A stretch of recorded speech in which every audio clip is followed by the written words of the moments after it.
Assalamualaikum warahmatullahi wabarakatuh. Halo teman-teman, selamat malam.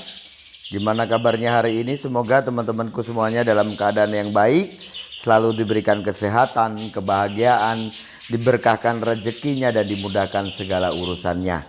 Amin. Teman-teman, seperti biasanya saya akan menanggapi komentar yang ditulis di kolom komentar YouTube ya. Ini dari Salsabila Monita. Mau nanya, maaf sebelumnya Om Sanda. Selamat sekali lagi atas kejutan dan rezeki dari Supersonic. Semoga bawa berkah. Maaf, dengan kemenangan ini apakah pemiliknya masih kebagian Om? Hehehehe. Maaf sebelumnya. Oke, terima kasih ya. Yang ditanyakan di sini ternyata bukan soal settingan, tetapi soal kemenangan kemarin. Kemarin itu kan sewaktu main di Kopdar SMM, memang Om Sanda pakai tiket itu milik orang ya. Satu punyanya Pak Ketut Dirgantara, yang main kedua itu pakai tiketnya Pak Dwi Jalu. Jadi begini, awal saya beli Supersonic sudah saya terangkan, sudah saya ceritakan. Nanti kalau pengen tahu lebih lanjut silakan ya. Nanti dilihat podcast saya bareng sama Bu Admin. Dimana disitu saya kasih judul fantastis segini harga Supersonic tanpa ditawar, tanpa dipantau.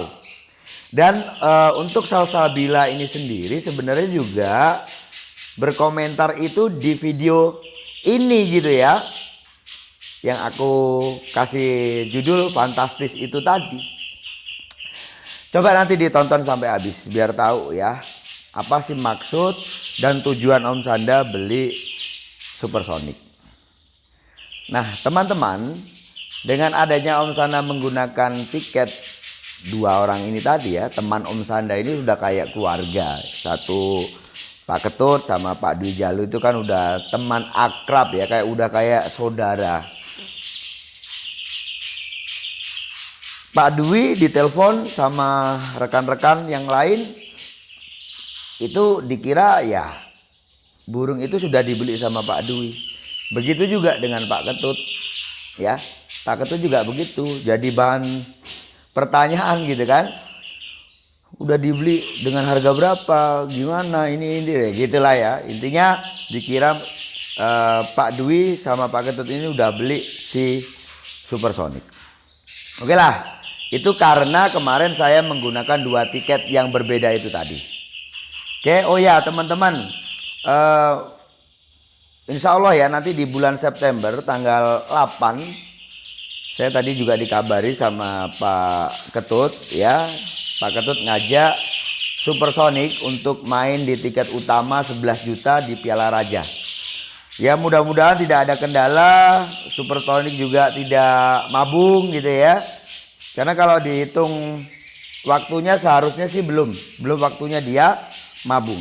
Ya mudah-mudahan nanti bisa berangkat ke Piala Raja. Oke lah. Terus mungkin kalau yang dimaksud itu lain gitu ya. Saya kan beli Supersonic itu saya kasih ke Bu Admin. Apakah Salsabila ini tadi menanyakan mungkin hadiahnya itu dikasih ke Bu Admin atau gimana? Jadi gini, dari dulu ya, walaupun entah itu saya mau kasih burung itu untuk Bu Admin supaya Bu Admin mau ngerawat, mau menggantangkan dan sebagainya. Dari dulu itu ya, saya kalau gantang burung itu ya, itu selalu saya kasihkan ke istriku. Ya ke Bu Admin itulah saya kasih. Udah yang ngatur nanti Bu Admin. Entah itu nanti mau dijadikan barang, kebutuhan, atau dibelikan burung lagi gitu ya. Nantilah. Yang jelas amplop itu langsung aku kasih ke Bu Admin. Ini ngomong-ngomong soal Bu Admin ya, menangani si Supersonic. Saya melihat Bu Admin itu sendiri sudah mulai menjiwai gitu ya. Ya, saya sering kali katakan kepada teman-teman bahwa pelihara burung itu bukan hanya logika yang dipakai, tetapi kita juga berusaha untuk main sugesti, ya kan? Karena dengan itu nantinya kita bisa berinteraksi dengan hewan yang kita pelihara. Nah, saya melihat di sini kurang dari 1 bulan lah ya, Bu Admin menangani si Supersonic, sudah mulai ada kedekatan, sudah bisa membaca. Oh, bagaimana sih Supersonic itu di rumah, perubahannya seperti apa, tindakannya nanti seperti apa kalau dia berubah gitu kan ya. Satu contoh saja, kayak Supersonic kok kan sebenarnya harian dia itu datar. Dia bunyi itu ya umumnya burung lah ya, bunyi. Tapi tidak mengekspresikan emosi, walaupun ya teman-teman kalau di kantor itu kan sering ya dengarkan suara murai batu, di mana di kantor itu kan ada burung kandang ternakan, ada juga burung-burung pastel. Itu cenderung memang si Supersonic tuh santai burungnya. Ya, ngerespon pun itu nggak harus marah-marah gitu.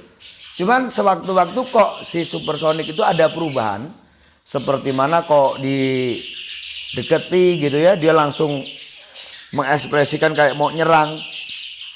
Dia bunyi dengan mengeluarkan suara-suara ancaman. Nah, ini ya Bu Admin itu selalu bertanya, ini kok begini ya, apa dimandikan atau diembun malam ya gitu kan.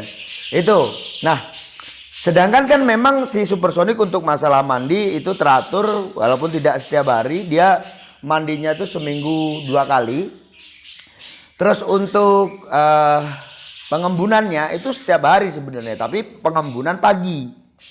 Nah, sewaktu Supersonic itu ada naik, istilah orang itu naik birahinya lah. Ya, Bu Admin itu tadi tanya apakah perlu nanti ini di embun malam gitu kan. Apakah nanti gimana kalau aku mandikan malam. Jadi sudah mulai ada kedekatan dengan si Supersonic itu tadi. Gitu. Nah, memang ini penting. Ini penting. Jadi untuk teman-teman yang bertanya di YouTube, ini kan kalau kita lihat soal banyak nih ya, untuk persentase orang tanya itu, orang-orang yang tanya mendasar atau pemula lah istilahnya, itu lebih banyak ketimbang orang-orang yang dia bertanya dengan kasus burung yang dia sendiri sudah berusaha untuk mencari yang enak tetapi nggak ketemu gitu ya. Ini suatu permasalahan yang sebenarnya juga dia sudah mencari. Nah, ini banyak itu orang yang tanya tuh soal ya kayak burungnya itu kalau mandi sore bagaimana, ini kalau dikasih kroto bagaimana, ini dikasih jangkrik bagaimana, burung saya kok di rumah itu nggak mau gemprong, burung saya di rumah. Jadi pertanyaan-pertanyaan itu sebenarnya kan pertanyaan-pertanyaan pemula gitu kan ya. Nah, cuman kalau ini saya tidak jawab, ya terus siapa yang mau jawab itu? Maka ya dianggap atau dilihat sebagian orang yang sudah dikatakan suhu-suhu di murai batu, yang sudah pengalaman merawat burung murai batu, melihat Om Sanda ini bahas apa sih ini, masa soal kebersihan aja dibahas, soal jangkriknya nanti matiin dulu, kakinya itu dipetelin dulu, itu kok dibahas gitu ya. Hal-hal sepele seperti itu kok juga dibahas ya. Om Sanda membahas itu kan karena ada pertanyaan, yaitu tadi timbul dari rasa kasihan gitu loh ya. Kalau ini nggak tak jawab, ya mereka itu tanya siapa lagi, gitu ya. Ya kalau ada pertanyaan yang cukup berat, ya Om Sanda juga jawab. Yang sangat ringan juga Om Sanda jawab. Artinya Om Sanda itu melihat semua ini, teman-temanku ini, saudara-saudaraku ini yang hari ini sama-sama memelihara burung murai batu, saya anggap sama. Entah itu dia main burung itu puluhan tahun, dia sudah seorang pemain top, dia seorang pemain pemula, masih baru niat mau merawat, itu semua aku anggap sama. Gitu ya. Oke lah. Saya sering kali memberikan pemahaman kepada teman-teman itu. Yang ini kan sudah mulai tingkat lanjut.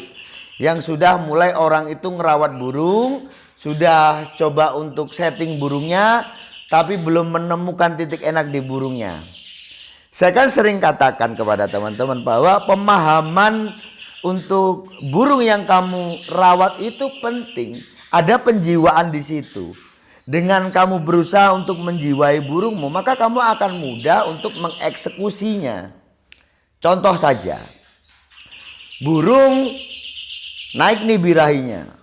Tandanya ini kan ada perubahan. Ya seperti mana yang saya kasih contoh Bu Admin itu tadi.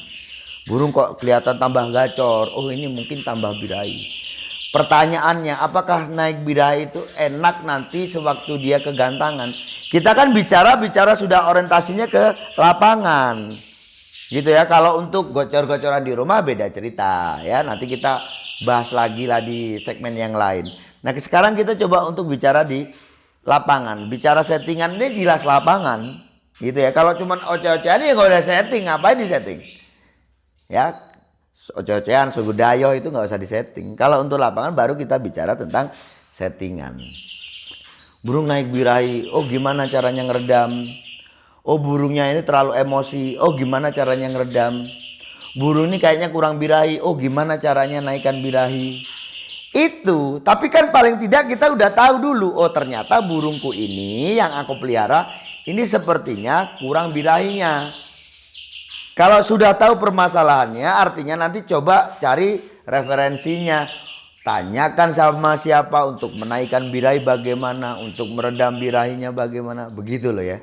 Jadi pemahaman ini, penjiwaan ini tadi penting.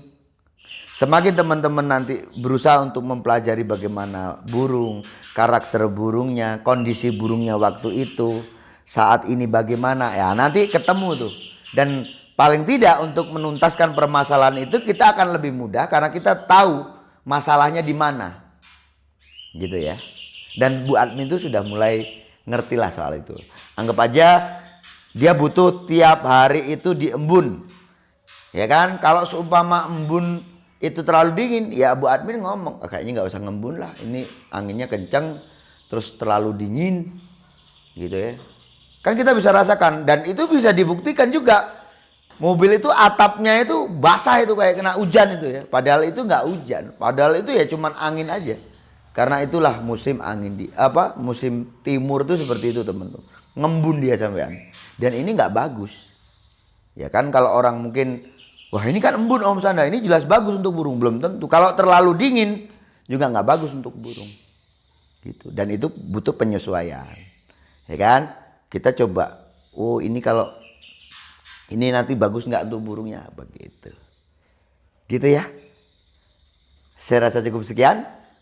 Oh ya, untuk lebih memantapkan lagi ya, kemenangan ini apakah pemiliknya masih kebagian? Ya, pemiliknya siapa? Pemiliknya Bu Admin, jelas dikasih Bu Admin lah. Jadi memang aku agak bingung ya dengan pertanyaan ini. Ya aku cuma bisa meraba aja ya, namanya tulisan itu kan agak sulit juga dimengerti ya. Gitu aja lah ya, saya rasa cukup sekian, sukses selalu.